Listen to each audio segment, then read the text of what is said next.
Всем привет!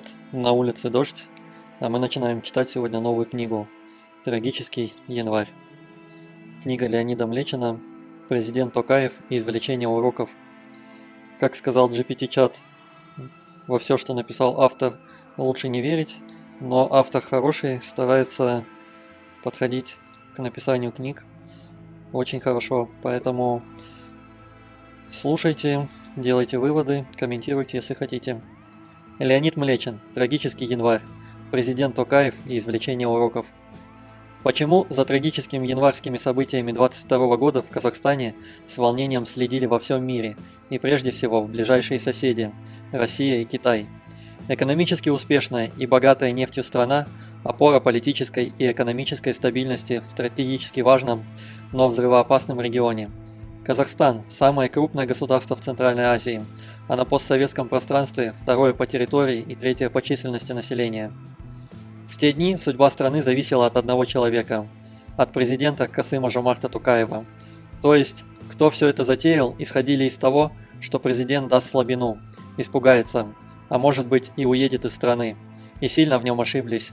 Он не мог покинуть свою страну и сделал все, чтобы ее спасти.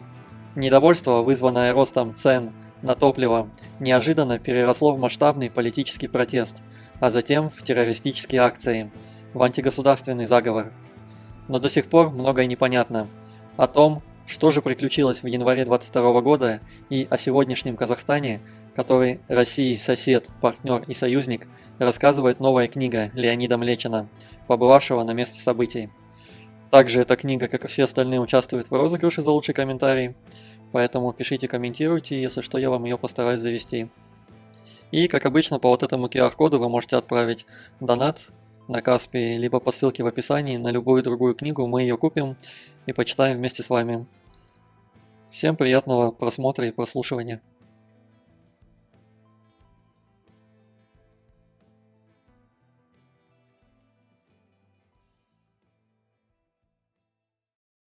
Всем привет! С наступающим Новым Годом вас! Продолжаем читать книгу «Трагический январь». Остановились мы на части 4 «Преодоление». 19 глава. Следствие не окончено. Так что же произошло в Казахстане в январе 2022 года? В случайности никто не верит. Какие-то силы устроили в стране настоящий хаос и едва не захватили государственную власть. Кто они? Казахстанцы ищут ответа на этот вопрос. Сразу после событий 17 января президент Токаев собрал руководителей Генеральной прокуратуры, Комитета национальной безопасности, Министерств обороны и внутренних дел, а также администрации президента и аппарата Совета безопасности. Глава государства считал необходимым прежде всего расследовать трагические события в Казахстане, в частности в Алма-Аты, установить точное количество погибших среди гражданского населения, ускорить создание сил специальных операций и представить конкретные предложения по реформированию всей системы национальной безопасности.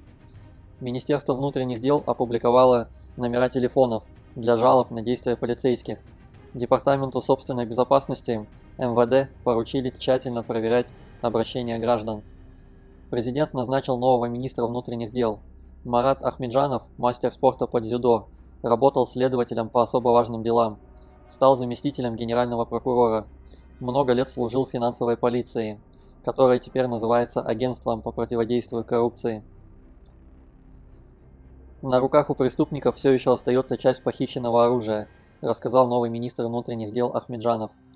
Если есть оружие, то оно может выстрелить. Угроза всегда есть. Мы будем работать, пока не найдем последний ствол. Едва ли не каждый день в средствах массовой информации появляются сообщения о работе правоохранительных органов. Гизат Нурдаулетов, помощник президента и секретарь Совета безопасности, в январе 2022 года был генеральным прокурором.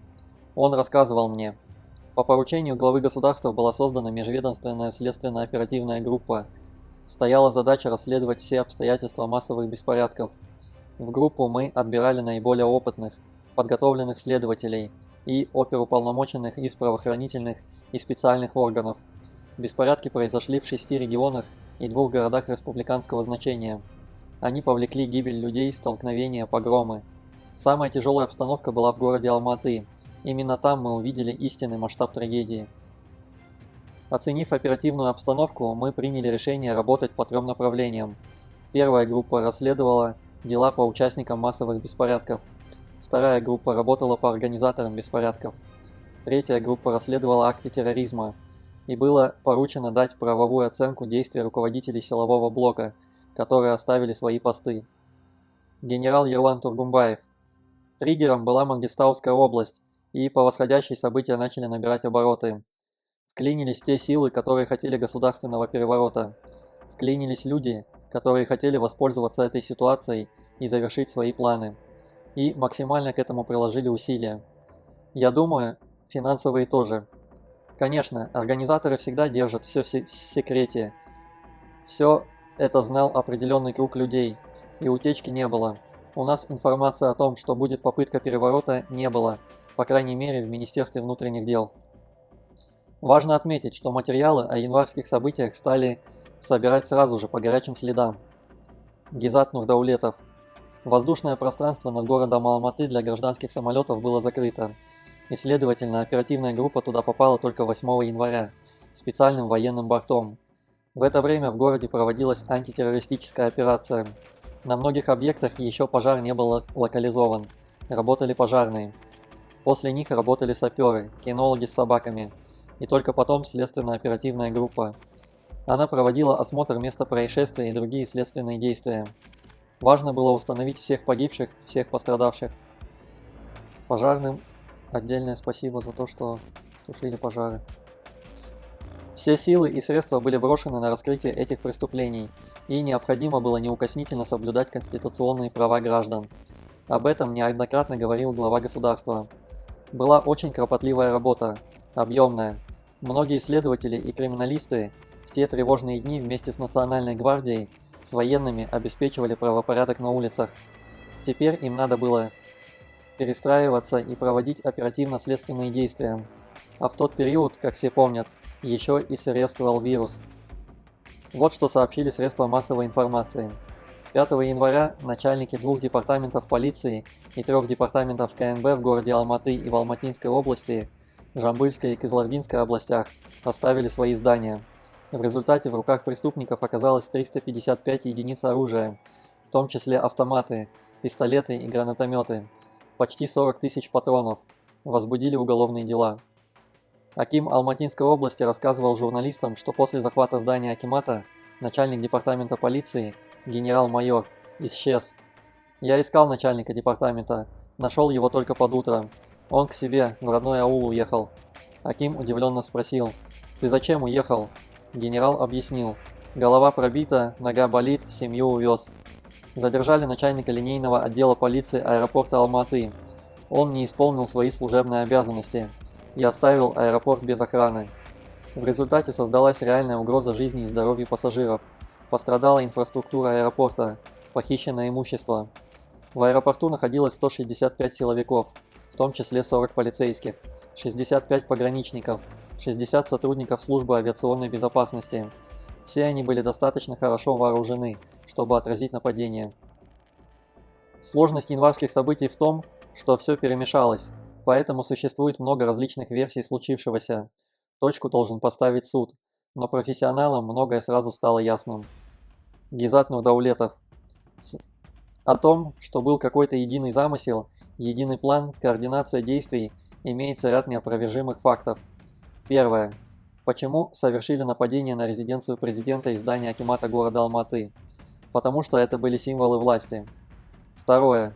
Стали нападать на департамент полиции, на районные подразделения полиции, на охотничьи магазины. Для чего? Им нужно было оружие.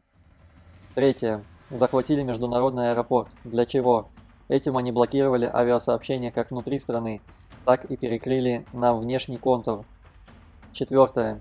Сожгли офисы телеканалов ТРК МИР, Хабар. Была попытка захвата телевышки. Для чего? Для информационной блокировки.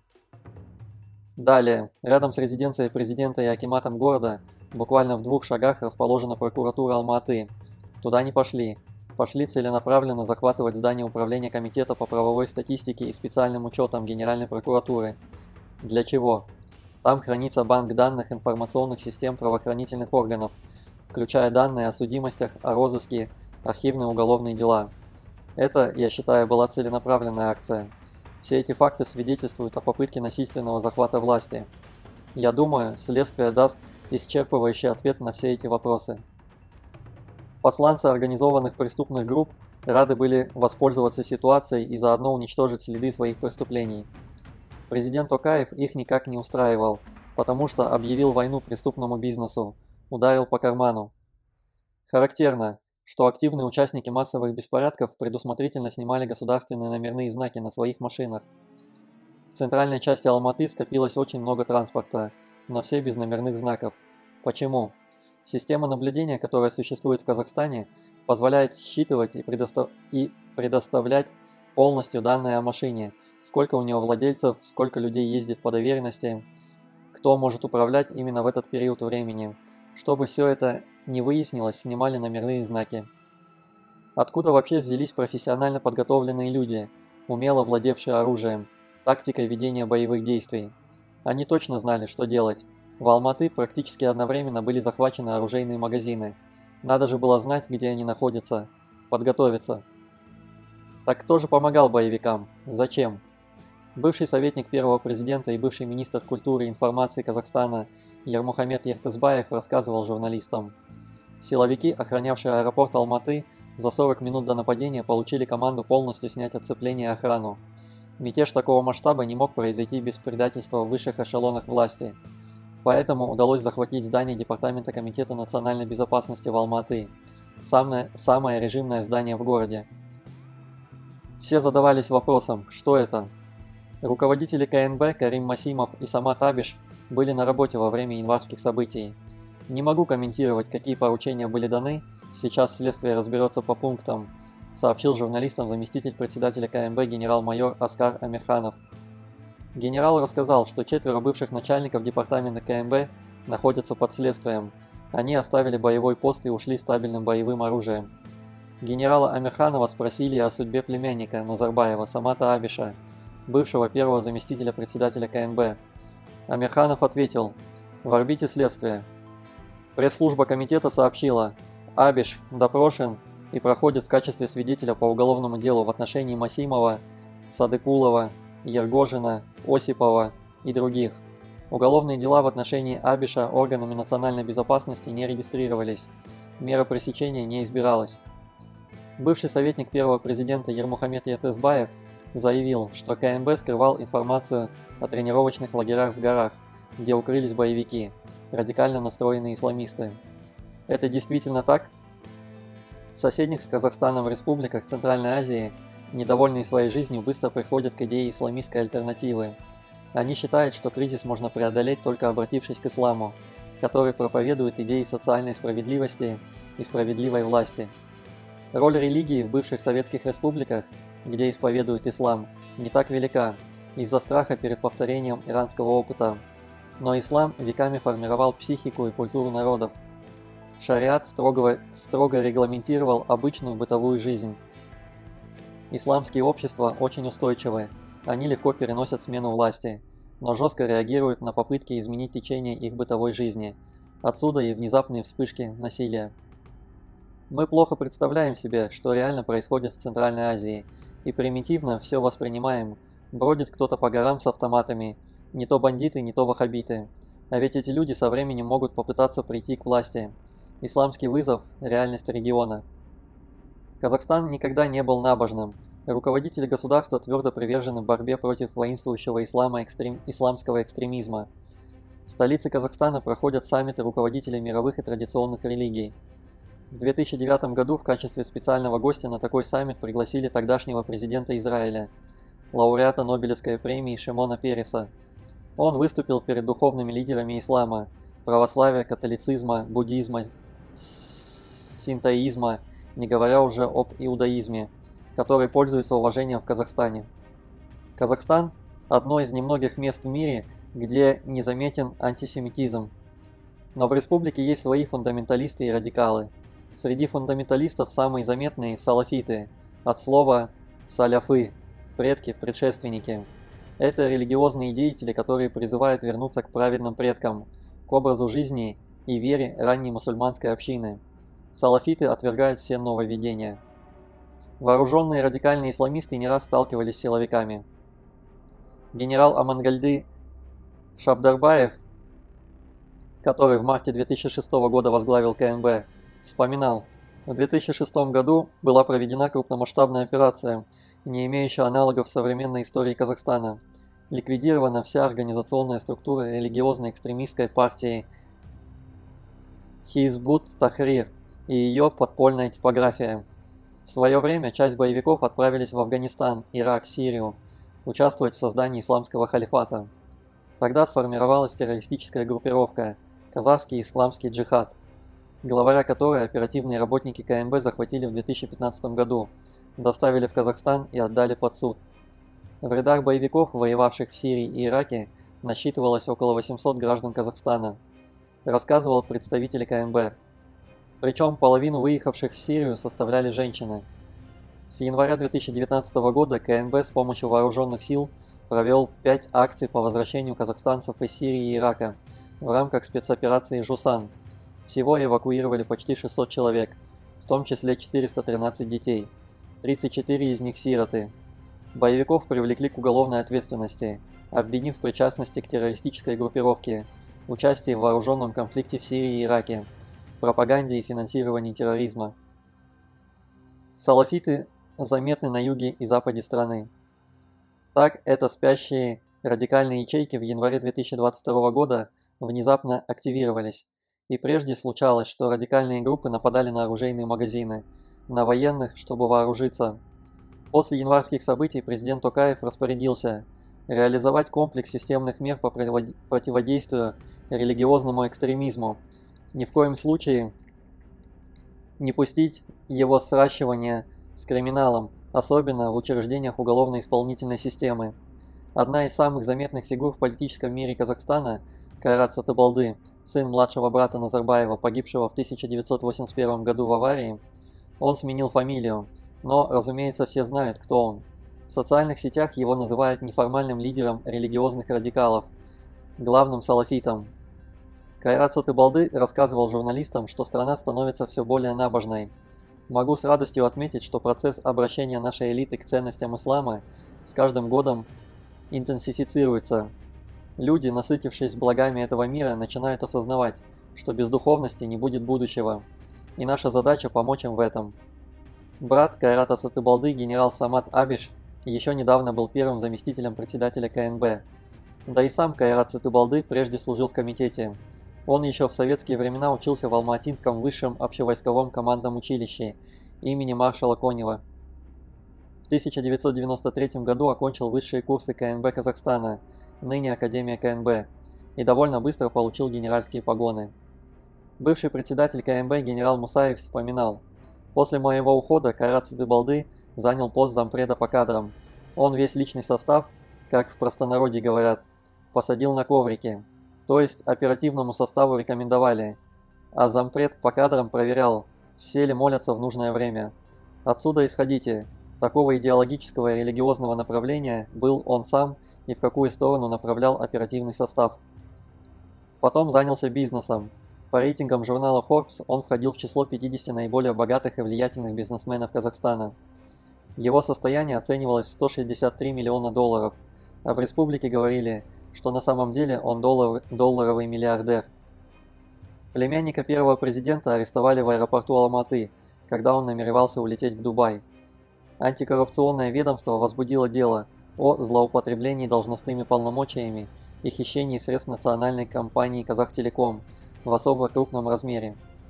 В сентябре 2022 года ему вынесут приговор – 6 лет лишения свободы с конфискацией имущества и запрет занимать государственные должности в течение 10 лет. Его бывшая жена Гульмира Сатыбалды, тоже занимавшаяся бизнесом, была арестована по обвинению в хищении бюджетных средств в особо крупном размере – 747 миллионов тенге, полученных за невыполнение строительно-монтажной работы.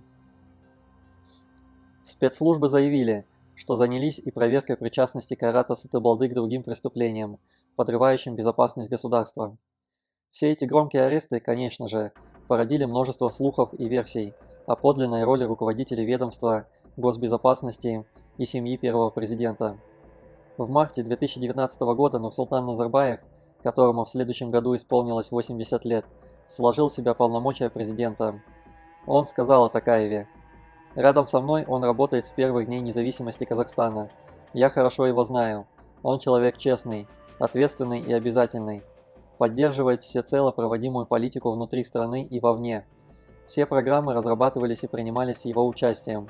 Я верю, что Токаев именно тот человек, кому мы можем доверять управление Казахстаном». Многие говорили, передача власти в Казахстане – уникальное явление. Ушедшему в отставку президенту присвоили титул «Лидер нации Елбасы», гарантирующий иммунитет от любого преследования, неприкосновенность активов и пожизненное обеспечение за счет государства. Зачем это сделали? В знак уважения. Обычно предшественника стараются поскорее забыть, вычеркнуть его имя из истории. Касым-Жомарт Токаев поступил иначе. Он напоминает о роли первого президента, основателя независимого Казахстана. Многие не понимают, зачем. Токаев считает, для него это принципиальная позиция. Но после трагического января он перестал говорить об исторических заслугах Елбасы и не стал препятствовать инициативе депутатов аннулировать закон о привилегиях Назарбаева. Все же между нами пробежала черная кошка. Когда-то отца Токаева, известного писателя, несправедливо обидел тогдашний руководитель советского Казахстана Динмухамед Кунаев. Эту историю описал сам Касым-Жомарт Токаев. В середине 1978 года в литературно-художественном журнале «Жалын» были опубликованы отрывки из нового романа Кемеля Токаева. Читатели с нетерпением ожидали появления этого произведения. Но в журнале вариант романа привлек к себе внимание со стороны бдительных партийных работников. Они-то и заметили, что там содержится фрагмент с кратким описанием, мягко говоря, неприязненных отношений крупного татарского купца Шарипа Ялымова с Сакеном Сейфуллиным. Надо сказать, что и сам Сейфуллин, к которому отец относился с огромным почтением, ярко описывал этот факт в своем известном произведении «Тернистый путь». Однако публикация сенсационного материала привела в шоковое состояние блюстителей идеологии, поскольку личный враг выдающегося писателя оказался отцом супруги Динмухамеда Кунаева, Зухры Шариповны. Необходимо пояснить, Сакен Сейфуллин – классик казахской литературы, историческая фигура. Он поддержал большевиков и в 28 лет в ноябре 22 года был избран председателем Совета народных комиссаров Киргизской Казахской автономной республики. Жизнь его сложилась трагически. В сентябре 1937 года его арестовали, а в апреле 1938 года расстреляли. Такая же судьба постигла его отца и брата. Жену посадили, их маленький сын умер. Сакена Сейфуллина реабилитировали в 1957 году военная коллегия Верховного суда СССР за отсутствием состава преступления, и он вошел в число самых почитаемых казахстанцев. Зухра Шариповна родилась 31 декабря 1918 года в Акмолинске, в семье Шарафа Хусаиновича Ялымова, богатого купца, бывшего главы городской управы. Когда она познакомилась с будущим мужем, то работала бухгалтером в наркомате совхозов. Динмухамеда Кунаева, горного инженера по эксплуатации рудных месторождений, в 1936 году отправили в район Балхаша, ныне Карагандинская область, на медный рудник. Сооружение будущего медного гиганта проходило с большими трудностями. К тому же, вспоминал Кунаев, в ходе репрессий сажали руководителей рудника и квалифицированных специалистов. Аресты чекисты проводили, как правило, ночью. Приезжали на машине, увозили с собой и ни слуху, ни духу о человеке. Был человек и нет его. Ни о каких ходатайствах, поручительствах, общественной защите и речи быть не могло. Безвинно арестованные. Массовым репрессиям, ссылкам, арестам, этому террору против собственного народа и его лучших представителей нет и не может быть никакого оправдания. Кунаев стал главным инженером Коунрадского рудника, затем исполняющим обязанности директора 24 ноября 1938 года. Металлурги выплавили первую балхашскую медь. В 1939 году Кунаев получил первый отпуск и поехал в столицу, где познакомился с Зухрой Ялымовой. Теперь его командировали на Ридерский полиметаллический комбинат на востоке Казахстана. В октябре 1939 года они поженились и вместе поехали в Усть-Каменогорск. Они прожили вместе полвека. Зухра Шариповна была всегда рядом с многолетним руководителем республики. Токаев. Как часто бывает в подобного рода ситуациях, нашлись люди, которые охотно донесли высшему руководителю республики неприятную весть о журнальной публикации Кемеля Токаева. Из Центрального комитета партии пришло указание изъять тираж и заменить его другим изданием журнала за тем же номером. Но, разумеется, без отрывков из романа Кемеля Токаева. Отец был вынужден выплатить неустойку за использованную бумагу на огромную по тем временам сумму в 1000 рублей, что нанесло ощутимый ущерб семейному бюджету. Но этот ущерб ничего не значил по сравнению с моральными последствиями непомерно раздутого скандала. Как мне рассказывали очевидцы тех событий, возникший скандал обсуждался в соответствующих отделах ЦК партии. Некоторые идеологические волкодавы даже предлагали исключить Кемеля Токаева из партии за клеветнические измышления в адрес руководства республики. Отцу дали ясно понять, что высшее руководство республики проявляет сильное недовольство, в связи с чем ему следует написать заявление об уходе с работы по собственному желанию. Скандал с каждым днем обрастал все новыми и новыми слухами, а недоброжелатели, пытаясь выслужиться перед партийным руководством, предлагали закрыть отцу дорогу в литературу. Журналы и газеты стали отказывать в публикациях статей. Некоторые из давних знакомых, опасаясь неприятностей, избегали публичных контактов с ним. Но показательно, что родители не затаили в душе каких-либо враждебных чувств к людям, которые стали случайными виновниками семейных невзгод. Касым-Жомарт Токаев вполне мог бы затаить обиду, став главой государства, задним числом расплатиться сполна с обидчиком семьи Динмухамедом Кунаевым. Но он поступил иначе. Исходя из того, что современное общество уважительно относится к бывшему руководителю Советского Казахстана, президент Токаев принял решение назвать областной центр именем Кунаева. А как складываются отношения первого президента и нынешнего? Обычно политики тяжело переживают уход из власти. Только что вселенная вращалась вокруг тебя, ты всем нужен, ты главная персона, желанный гость, и вдруг все кончилось, и о тебе забывают. Первый президент Казахстана не уходил из политической жизни. Накануне Нового года, 28 декабря 2021 года, в Санкт-Петербурге, в Константиновском дворце, Владимир Владимирович Путин принял Назарбаева. Уважаемый Нурсултан Абишевич, мы очень рады вас видеть в России, в Петербурге. Спасибо, что приехали. Должен сказать, собственно говоря, вы это хорошо знаете. Всегда, когда с коллегами собираемся практически по любому вопросу развития Евразес, Евразийского экономического союза, всегда вспоминаем о том, что эта идея принадлежит вам.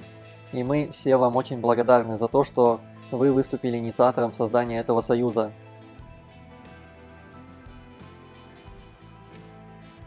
И его движущей силой на протяжении достаточно большого количества лет. Во всяком случае до тех пор, пока он не стал реально на ноги. Хочу еще раз вас поблагодарить за эту идею и за ее реализацию. Добро пожаловать, Нурсултан Абишевич. Мы очень рады вас видеть. Назарбаев ответил: спасибо, Владимир Владимирович, за приглашение прибыть сюда в качестве почетного председателя Евразийского экономического союза. От имени Казахстана приедет наш президент Касым-Жомарт Токаев для решения всех вопросов. Но я, как почетный председатель, как самый опытный, как свидетель истории, буду в этом участвовать. Я один остался из тех, кто создавал СНГ в Алмате в 1991 году в декабре месяце. И я помню, как это случилось. Пользуясь случаем, Владимир Владимирович, поздравляю с наступающим Новым годом. Прошедший год был для нас годом 30-летия независимости. Для вас был год выборов в Думу. И со всеми этими тяжелыми событиями, которые происходят, конфронтация против России и коллективного Запада, я представляю, какая у вас сейчас мощная нагрузка. А между Казахстаном и Россией отношения образцовые. Путин подтвердил: точно. Назарбаев, мы выстроили с вами особые отношения. Я надеюсь, что так оно будет продолжаться и при новом президенте. Потому что мы соседи, Богом данные друг другу. И от этого отходить нам нельзя. Это во взаимных интересах. Спасибо. Путин, спасибо большое за поздравления. Я со своей стороны поздравляю вас, весь Казахстан, с приближающимися праздниками. А в те трагические январские дни Назарбаев словно исчез. Пресс-секретарь бывшего президента Айдос Укибай 8 января заявил: Елбасы находится в столице Казахстана, городе Нур-Султане. Просим не распространять заведомо ложную и спекулятивную информацию. Елбасы проводит ряд консультативных встреч и находится на прямой связи с президентом Казахстана Касымом-Жомартом Токаевым. А вот о чем говорят в республике. Назарбаев в те дни находился в Алматы в своей резиденции, близ высокогорного катка Медео, и вернулся в столицу только 7 января вечером, когда было объявлено о вводе войск ОДКБ. Первый и второй президент не встречались, и состоялся лишь один телефонный разговор. в ходе которого Токаев уговорил Назарбаева немедленно передать ему пост председателя Совета Безопасности. Первый президент появился на телеэкране, когда все это завершилось. 18 января он обратился к народу Казахстана. Уважаемые казахстанцы, дорогие соотечественники, январские события потрясли весь Казахстан. Целью этих организованных беспорядков и атаки на Казахстан было разрушение целостности страны и устоев государства. Эти события еще раз показывают, что независимость нужно беречь как зеницу ока, как хрупкий сосуд, требующий особо бережного обращения. Произошедшая трагедия стала для всех нас уроком. Важно выяснить, кто организовал все эти погромы и убийства. Следствие даст ответ на этот вопрос, выражая искренние соболезнования родным и близким погибших, а пострадавшим желаю скорейшего выздоровления. Отвечая на многочисленные обращения в мой адрес и в связи с публикациями в средствах массовой информации, сообщаю, что в 2019 году передал полномочия президента Касыму-Жомарту Токаеву и с тех пор являюсь пенсионером, и в настоящее время нахожусь в заслуженном отдыхе в столице Казахстана и никуда не уезжал. Президент Казахстана Касым-Жомарт Токаев обладает всей полнотой власти. Он председатель Совета Безопасности. В скором времени президент будет избран председателем партии Нур-Отан. Поэтому никакого конфликта или противостояния в элите нет. Слухи на эту тему абсолютно беспочвенны. Президент выдвинул новую программу реформ, направленную на повышение благосостояния народа. Эту программу нужно поддержать. Позднее Токаев рассказал мне, что основное содержание этого заявления он надиктовал сам, особенно настаивая на том, чтобы Назарбаев объявил себя пенсионером. Елбасы сопротивлялся, утверждал, что народ его поддерживает и ждет возвращения. Назарбаев дал интервью казахстанскому политику Данияру Ашимбаеву.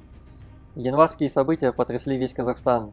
Как я отмечал ранее, целью этих организованных беспорядков и атаки на Казахстан было посеять хаос в стране и разрушить целостность государства. Произошедшая трагедия стала для всех нас уроком. Важно выяснить, кто стоял за организацией всех этих погромов и убийств. Уверен, что следствие даст ответ на этот вопрос.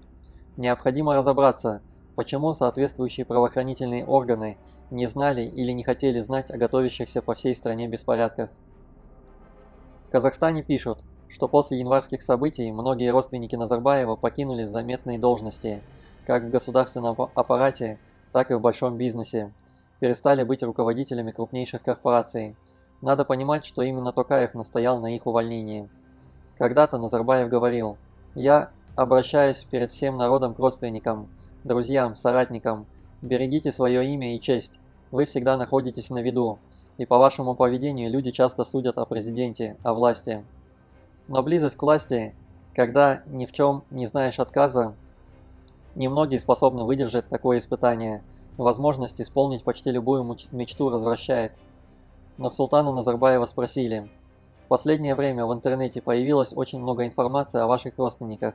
Якобы некоторые из них замешаны в противоправной деятельности, рейдерстве и незаконном обогащении. Что вы можете сказать по этому поводу?» Он ответил: «Много лет мы строим в Казахстане правовое государство. Его основополагающим принципом является то, что закон един для всех. Если кто-то из моих родственников за моей спиной воспользовался моим именем как прикрытием для нарушения закона, то они должны понести соответствующую ответственность. Вина должна быть доказана в судебном порядке. Нельзя забывать, что каждый гражданин имеет право на законную защиту». Казахстанский информационно-аналитический портал Орда составил список. После кровавого января многое в стране изменилось. Членов семьи Нурсултана Назарбаева лишили должностей в государственных и национальных компаниях. 7 января ушел в отставку первый заместитель председателя КНБ Самат Абиш, племянник Назарбаева. Через неделю два зятя Нурсултана Назарбаева покинули национальные нефтегазовые компании. Димаш Досанов, муж Алии Назарбаевой, уволился с поста генерального директора председателя правления АО «Казтрансойл».